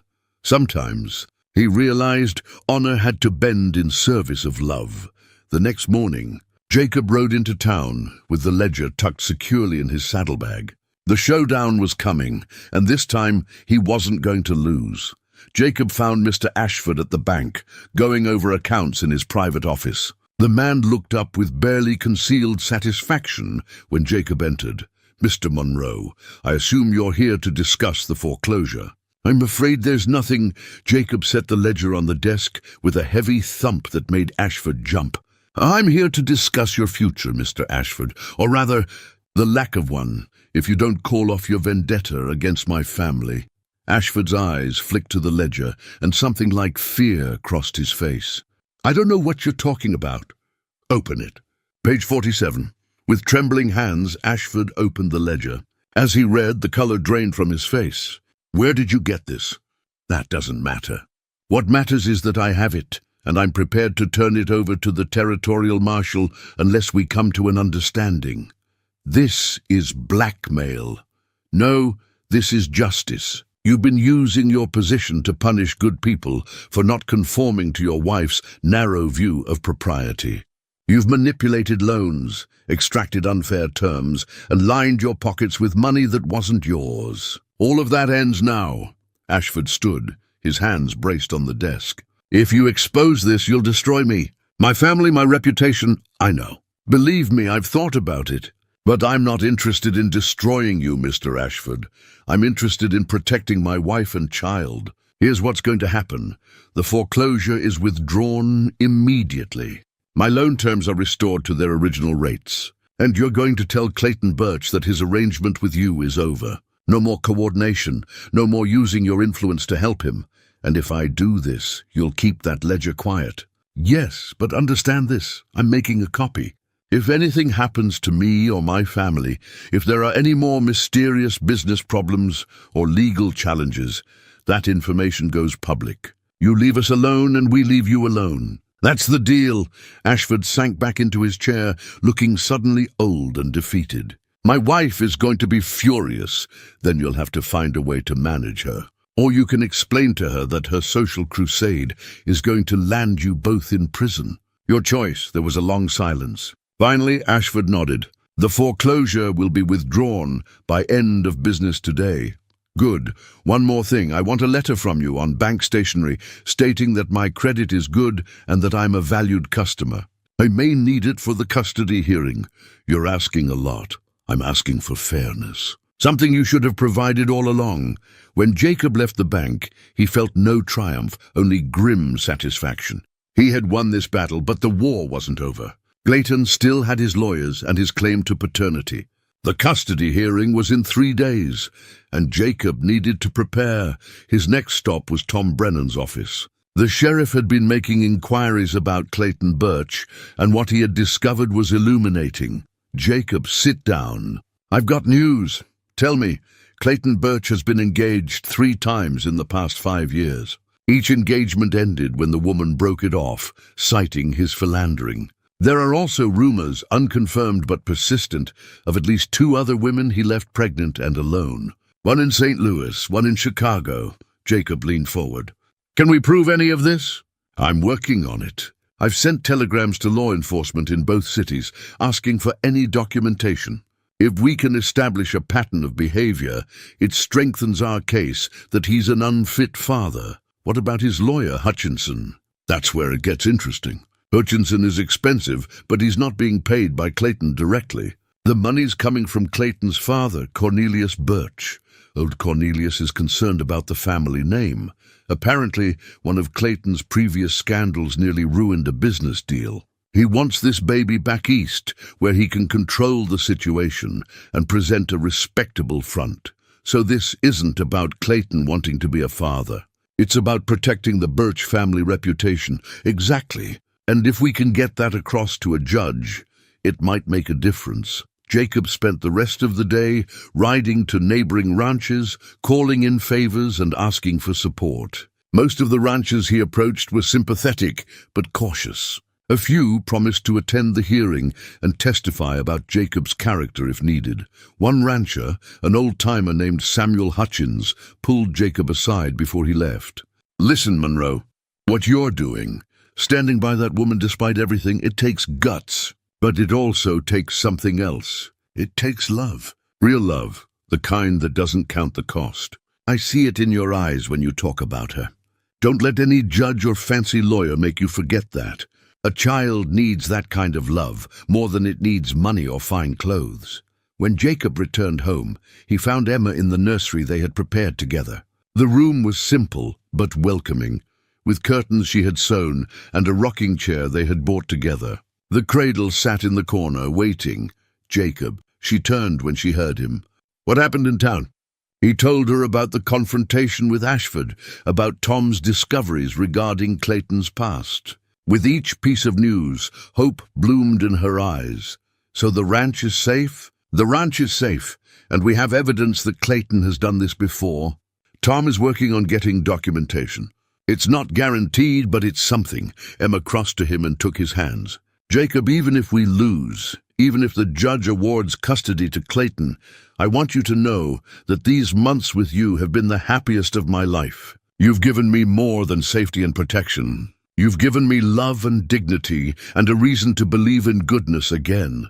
Jacob pulled her close, one hand resting on her belly where the baby was moving. We're not going to lose. I won't let that happen. But privately he knew the outcome was far from certain. Judges often sided with biological fathers, especially wealthy ones with social standing. Jacob's own position in the community, while improved since Ashford's about-face, was still complicated by the circumstances of his marriage. That night he worked on his testimony, trying to find the words to explain to a judge why he should be considered this child's father, despite having no biological connection. How did you quantify love? How did you prove that the bonds forged in the crucible of adversity were stronger than mere biology? The hearing was scheduled for Monday morning at the Territorial Courthouse, presided over by Judge William Thatcher. Thatcher had a reputation for fairness, but also for strict adherence to the letter of the law. He valued biological parentage and traditional family structures. Jacob knew they were facing an uphill battle.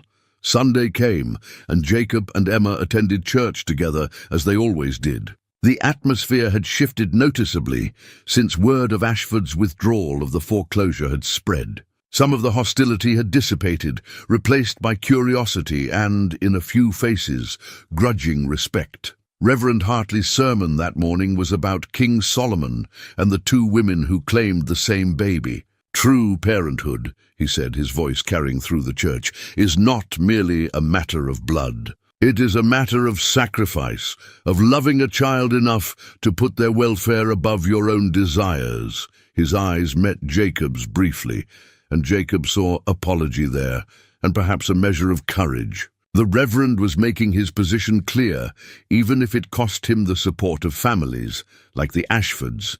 After the service, something unexpected happened. Clara Brennan organized an impromptu gathering at her home, inviting Jacob and Emma, along with several other families. It was a small gesture of solidarity, but it meant everything. Emma found herself surrounded by women who asked about the baby, offered advice, and treated her as one of their own. Mrs. Green pulled Jacob aside. "I've been talking to the other women. Several of us plan to attend the hearing tomorrow. We'll be there to show support. You don't have to do that." "Yes, we do. What's happening to you and Emma could happen to any of us. If the town doesn't stand up for what's right, we become complicit in what's wrong." That evening, as twilight settled over the valley, Jacob and Emma sat together on the porch. She was tired, the baby heavy now, her time drawing near. "What if we lose?" she asked quietly. "What if the judge sides with Clayton? Then we appeal. We keep fighting until there's no fight left, and if we lose all the appeals." Jacob was silent for a long moment. "Then we disappear. I'll take you somewhere they can't find us. Canada, maybe, or California. We'll start over with new names, build a new life. You would do that? Give up everything you've built here, become a fugitive." In a heartbeat, he turned to face her, his expression fierce with conviction. "Emma, that baby is ours. Not because of biology or law, but because we chose it, because we love it, because we fought for it. And I will not let anyone take that child from you. Not Clayton, not a judge, not God himself." Emma's eyes filled with tears, but she was smiling. "How did I get so lucky to find you?" "Luck had nothing to do with it. This was always meant to be. I'm just sorry it took me so long to realize it." They sat together as the stars came out, drawing strength from each other for the battle that awaited them. Monday morning arrived clear and cold. Jacob dressed in his best suit, the same one he had worn to marry Emma. She wore a simple dress that accommodated her pregnancy, her hair pinned up neatly. She looked beautiful and terrified. The courthouse was packed when they arrived. Tom and Clara were there as promised. Mrs. Green sat with a group of women from town. Several ranchers Jacob had spoken to occupied the back rows. Even Dr. Webb had come, looking uncomfortable but determined. Clayton sat at the plaintiff's table with his lawyer Hutchinson, looking confident and prosperous. His father, Cornelius Birch, sat behind him, a silver-haired man whose face suggested he was accustomed to getting what he wanted. Judge Thatcher entered, and everyone stood. He was a man in his 60s, stern-faced, with sharp eyes that seemed to see through pretense. "We're here to address the petition filed by Mr. Clayton Birch regarding custody and parental rights of the unborn child of Mrs. Emma Monroe. Formerly Miss Emma Walsh. Mr. Hutchinson, you may begin." Hutchinson stood, his presentation smooth and rehearsed. He painted Clayton as a young man who had made a mistake, but was now ready to accept his responsibilities. He emphasized the Birch family's wealth, their social standing, the opportunities they could provide for the child. "The child will want for nothing," Hutchinson declared. "The finest education, the best medical care, entry into society's highest circles. Mr. Birch is prepared to marry Mrs. Monroe and legitimize the child, providing both mother and baby with security and respectability. And if Mrs. Monroe refuses to marry your client," the judge asked, "then we ask that custody be awarded to Mr. Birch as the biological father, Mrs. Monroe's." Marriage to Mr. Monroe was clearly contracted as a desperate attempt to provide a legitimacy for the child But it cannot erase the biological reality of paternity. Jacob's lawyer, a local attorney named Davies, who had agreed to take the case, stood to present their side. He was competent but not brilliant, and Jacob could see the worry in his eyes as he faced off against the more experienced Hutchinson. Davies called Jacob to testify first. Jacob took the stand and placed his hand on the Bible. "Swearing to tell the truth, Mr. Monroe," Davies began, "please tell the court about your relationship with Emma Walsh." "Now, Emma Monroe," Jacob took a breath and began to tell their story. He spoke about Emma coming to work for him 3 years ago, about her dedication and integrity. He described discovering her pregnancy and the choice he had made to stand by her. "Why did you marry her?" Davies asked. "Because it was the right thing to do, because she needed protection, and I could provide it. And because," Jacob's eyes found Emma in the courtroom, "because I came to love her, not despite the circumstances, but because of who she is. She's brave and kind and honest. She's made my house a home, and I want to be a father to her child."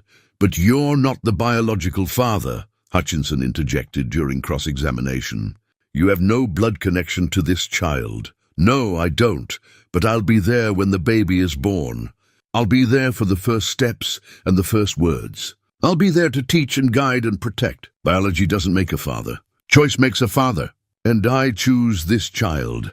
"Very noble," Hutchinson said with barely concealed sarcasm. "But nobility doesn't change facts. You're asking the court to deny a child its rightful father, its rightful heritage, because you developed feelings for the mother. I'm asking the court to consider what's best for the child. And what's best is being raised by people who wanted it from the start, not by a man who abandoned its mother and only came back when family pressure forced him to." The courtroom erupted in whispers, and Judge Thatcher gavelled for silence.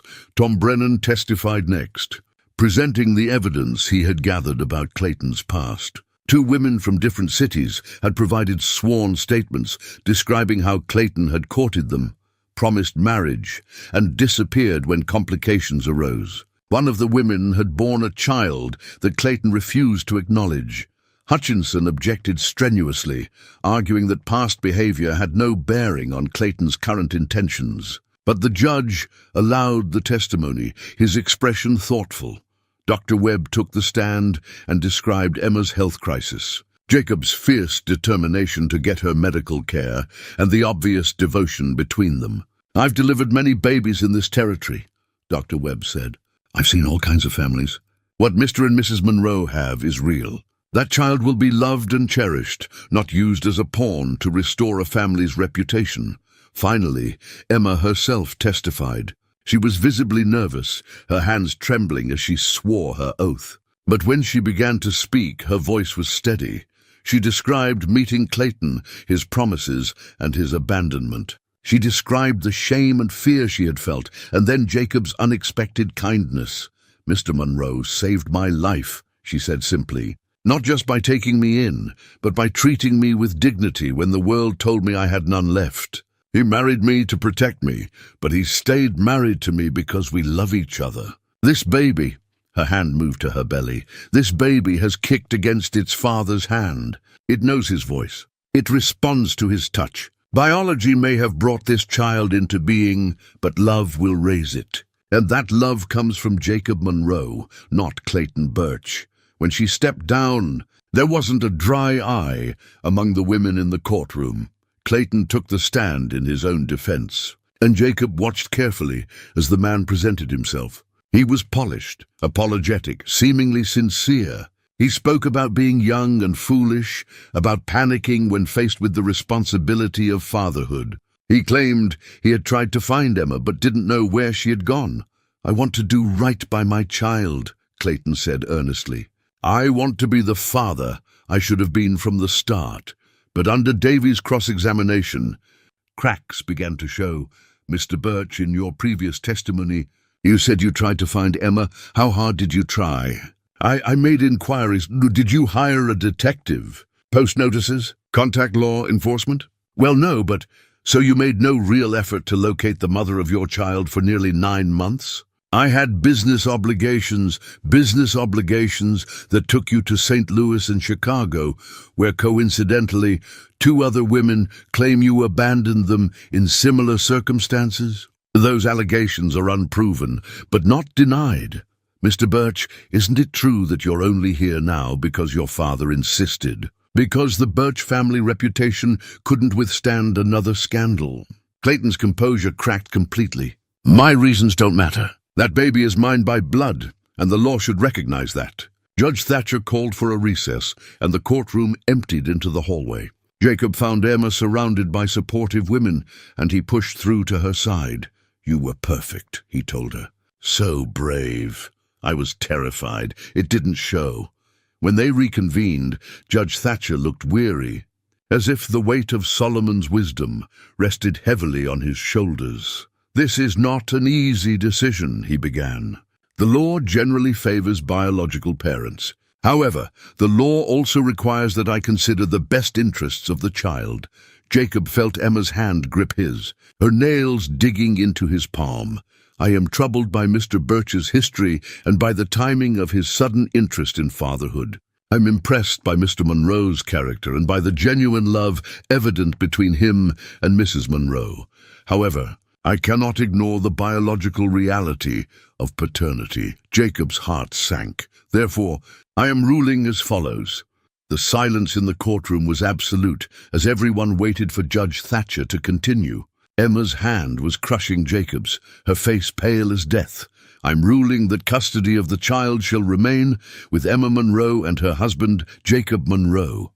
The courtroom erupted.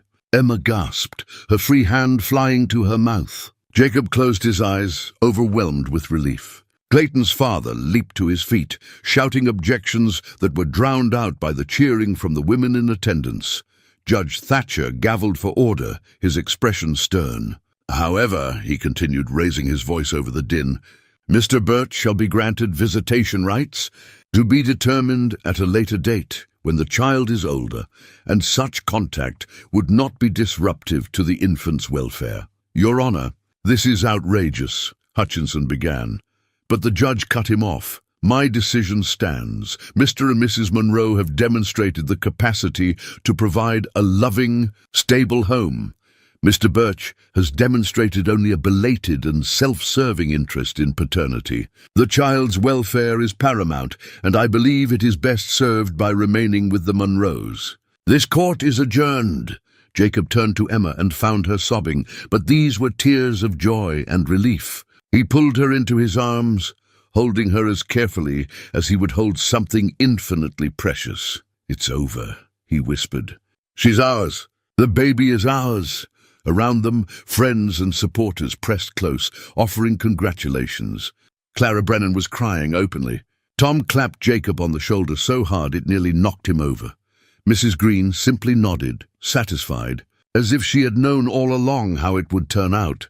Clayton and his father stormed from the courtroom, Hutchinson trailing behind them, already talking about appeals. But Jacob knew they wouldn't follow through. The Birch family had gotten what they really wanted, deniability. They could tell their society friends that they had tried to do right by the child, but the courts had ruled against them. Their reputation was salvaged without actually having to take responsibility.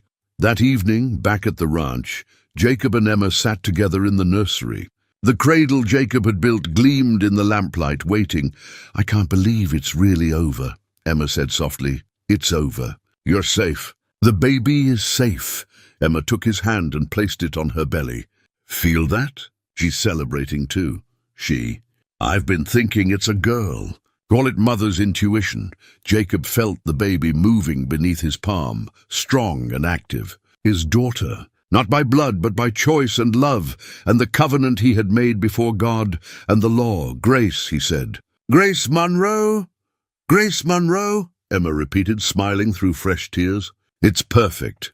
That night, Emma went into labor. It started with a tightening across her belly, barely noticeable at first. She was sitting in the parlor with Jacob, going over the supplies list for the coming month, when she paused and pressed her hand to her side. Emma? I think it might be time. Jacob was on his feet instantly. I'll send for Dr. Webb. Jacob, wait. It could be hours yet. First babies take their time. Jacob turned to face her, his hands gentle on her shoulders. I fought it too. Felt guilty about it, like I was betraying Sarah's memory. But Sarah would have liked you. She would have approved. You think so? I know so. She always said that love wasn't a finite resource, that loving more people didn't mean loving anyone less. I didn't understand that until now. I love Sarah's memory, and I love you, and I love Grace. Each love is different, but each one is complete. Emma reached up and touched his face. This good man who had saved her in every way a person could be saved. Thank you for choosing us. For choosing me. Thank you for letting me. He leaned down and kissed her, gentle and sweet. A kiss full of promise and commitment and the deep contentment of knowing you're exactly where you're supposed to be. When they finally went to bed, in the same room now, the boundaries they had maintained dissolved in the face of genuine love. They lay talking quietly in the dark. What do you think Grace will be like when she grows up? Emma wondered. Strong, Jacob said immediately. Brave, kind, all the things her mother is. Steady, honorable, protective, all the things her father is. Our daughter is going to change the world, Jacob said with conviction. I can feel it. Emma smiled in the darkness, her hand finding his. Our daughter is going to be loved. That's the most important thing. She'll grow up knowing she was wanted, chosen, fought for. That will give her a foundation nothing can shake. And in the nursery, Grace slept peacefully in her father's handmade cradle, dreaming whatever dreams newborns dream. Surrounded by love that transcended biology and convention and all the narrow rules the world tried to impose. She was Grace Monroe, daughter of Jacob and Emma, born of one man's abandonment but raised in another man's devotion. And that would make all the difference. 6 months had passed since Grace's birth, and spring was returning to the valley with a gentleness that felt like benediction. The snow had melted from all but the highest peaks, and wildflowers were beginning to dot the meadows with color. Jacob stood on the porch of his ranch house, watching Emma in the yard with Grace. Their daughter was sitting up now. Reaching for the dandelions Emma held out to her, squealing with delight when the wind caught the seeds and sent them dancing through the air. Emma's laughter joined Grace's, clear and joyful, and the sound of it made Jacob's heart feel full to bursting. The ranch had recovered from the difficult year. With the foreclosure lifted and his reputation largely restored, Jacob had secured new contracts and rebuilt old business relationships. The cattle were thriving, and he had plans to expand the herd next year. More than that, the house felt truly alive now, not just occupied, but filled with the sounds and chaos and love of a real family. A buggy came up the drive, and Jacob recognized Tom and Clara Brennan. They visited often now, and their children adored Grace, fighting over who got to hold her or make her laugh. "Jacob," Tom called out as he helped Clara down. "We brought news." They settled on the porch while Emma brought Grace over. The baby immediately reached for Clara, who scooped her up with practiced ease. "What news?" Jacob asked. "The Ashfords are leaving Salvation Creek, selling the bank and moving back east. Apparently, Mrs. Ashford's sister has taken ill, and they're going to care for her." Tom's expression suggested there was more to the story. "Though I suspect they're also ready for a fresh start, away from the reminder of their mistakes." "That's probably for the best," Emma said charitably. "Before they left, Mr. Ashford came to see me," Tom continued. "He wanted to make sure Jacob knew that the bank's new owners have been instructed to give the Monroe Ranch preferential terms. His way of making amends, I suppose." Jacob nodded slowly. He bore the Ashfords no real ill will anymore. They had been small-minded and cruel, but they had also learned from their mistakes. That counted for something. "There's more," Clara said, bouncing Grace on her knee. "Reverend Hartley is getting married. To Martha Green's granddaughter, of all people. Apparently, she's been corresponding with him about theological matters, and one thing led to another." Emma smiled. "I'm happy for him. He's found his courage this year." After the Brennans left, Jacob and Emma took Grace for a walk around the property. She rode on Jacob's shoulders, her tiny hands tangled in his hair, babbling in the nonsense language of infants. They walked to the hill where Sarah and the baby were buried. something Jacob did less often now, but still regularly. "I want Grace to know about them," he told Emma. "Sarah and the son I lost. They're part of our family story, too. We'll tell her when she's old enough to understand. We'll tell her that love is big enough to hold all the people who have mattered to us." Past and present, they stood there for a moment, the three of them, while the wind whispered through the grass and the sun warmed their faces. Then Grace started fussing, and they headed back toward the house. That evening, after Grace was asleep, Jacob and Emma sat at the kitchen table, going over the ledgers as they often did. Emma was pregnant again, just beginning to show, and Jacob found himself watching her with the same protective tenderness he had felt the first time. "What are you thinking?" she asked, catching him staring. "That I'm the luckiest man alive, even after everything we went through?" "Especially after everything we went through. The hard times showed me what really matters. They showed me what love looks like when it's tested." Emma reached across the table and took his hand. "I used to think love was supposed to be easy, that if it was real, it wouldn't require sacrifice or struggle. But I was wrong. Real love is choosing someone every day, even when it's hard, especially when it's hard." "We've done that," Jacob said. "We've chosen each other over and over, through scandal and judgment and legal battles and fear. We kept choosing each other, and we'll keep choosing each other," Emma promised. "Every day for the rest of our lives." A week later, a traveling photographer came through Salvation Creek, offering to take family portraits. Jacob, who had never been one for such things, surprised Emma by arranging for a sitting. They dressed in their Sunday best. Emma in a new dress that accommodated her pregnancy, Grace in a white gown that Clara had made for her. Jacob wore his suit and the pocket watch that had belonged to his father, the watch that had ticked through every important moment of his life. The photographer positioned them in front of the house, Jacob standing tall, one hand on Emma's shoulder, the other resting protectively on the back of the chair where Emma sat holding Grace. The baby, miraculously, stayed still and even seemed to smile at the camera. When the photograph arrived 2 weeks later, Jacob had it framed and hung it in the parlor. Looking at it, you would see a family. Not the story of how they came together, not the scandal or the struggle or the judgment they had faced. Just a man, a woman, and a child, bound together by love and choice, and the courage to stand against a world that said they shouldn't exist. Years later, when Grace was old enough to ask questions, they would tell her the whole story. They would tell her about Clayton, the man whose blood she carried, but who had chosen not to be her father. They would tell her about the town that had judged them and then learned better. They would tell her about courage and sacrifice, and how sometimes love means standing alone against everyone else.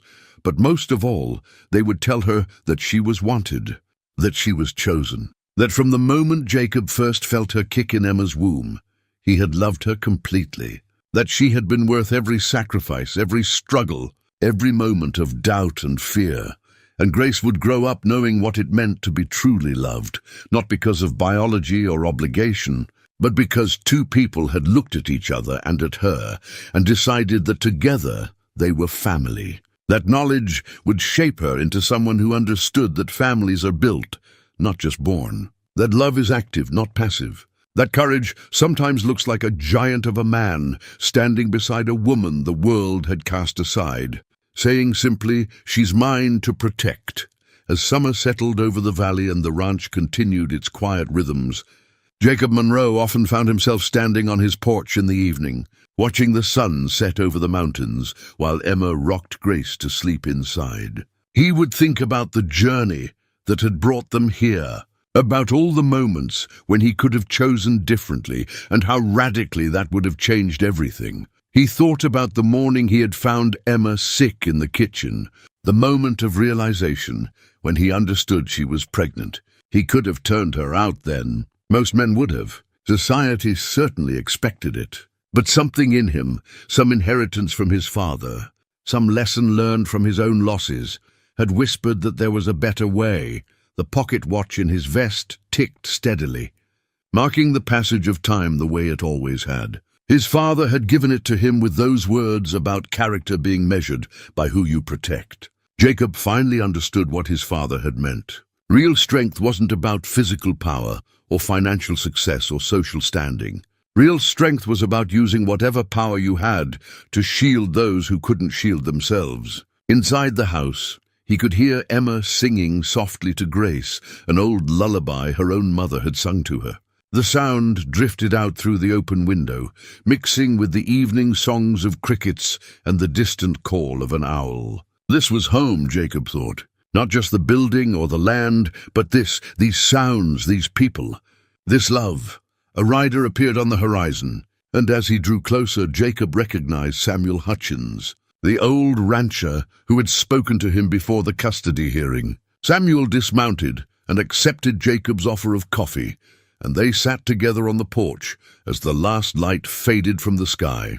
"Wanted to tell you something," Samuel said after a while. "My grandson, the one who got that girl in trouble over in Bozeman. You remember me mentioning him?" Jacob nodded. "Well, your story got him thinking. Instead of running like he'd planned, he did what you did. Married her, stood by her. Town gave them a hard time at first, but they're making it work. He came to thank me for telling him about you, said you'd shown him what kind of man he wanted to be." Jacob was quiet for a moment, moved by this unexpected legacy. "I'm glad he chose right. You started something, Jacob. Folks around here are talking different now about situations like yours, about what really matters when it comes to family and duty. You changed minds. That's no small thing." After Samuel left, Jacob went inside to find Emma had put Grace down and was waiting for him. She smiled when she saw him, that smile that still made his heart skip, even after all these months of marriage. "Grace went down easy tonight," she said. "I think all that sunshine wore her out." Jacob pulled Emma into his arms, careful of her growing belly where their second child was developing. "I love you," he said simply. "I don't say it enough, but I do. More every day. I know you do. You show me in 100 ways." She looked up at him, her grey eyes soft in the lamplight. "You know what tomorrow is? Thursday? It's 1 year since you found out about the baby. 1 year since you made the choice that changed all our lives." Jacob thought back to that morning, to Emma's tears and his own fear and the moment of decision that had seemed both impossible and inevitable. "Best choice I ever made. Even with everything it cost you? It didn't cost me anything that mattered. It gave me everything that did." He placed his hand on her belly, feeling the flutter of movement there. "2 children, a wife I love beyond measure, and a life that means something. I'd say I got the better end of that bargain." They stood together in the quiet house, holding each other as they had learned to do through all the trials they had faced. Outside, the stars were coming out one by one, ancient lights marking the passage of time and bearing witness to the small human dramas playing out beneath them. In the nursery, Grace slept peacefully in the cradle her father had built with his own hands, each carved detail a testament to love made tangible. On the wall hung the family photograph, proof that they existed, that they had fought for the right to be called family and won, and in the years to come, when other families in Salvation Creek faced similar trials, they would remember the Monroes. They would remember that a giant of a man had once chosen courage over convenience, love over reputation, and had shown them all what true strength looked like. They would remember that Emma Monroe had faced down scandal with quiet dignity and emerged stronger. They would remember Grace, the child who had been chosen, and how that choice had changed everything. The story would be told and retold, refined and passed down, becoming part of the valley's folklore. But the truth at its heart would remain unchanged. Sometimes the measure of a person isn't found in their strength, but in who they choose to protect when the whole world turns away. And sometimes one act of courage can reshape an entire community, one choice at a time. Jacob Monroe had made that choice, and in doing so, had discovered that the greatest legacy a person can leave isn't wealth or property, or even their name carved in stone. It's the example they set, the lives they touch, and the love they give freely, even when it costs them everything.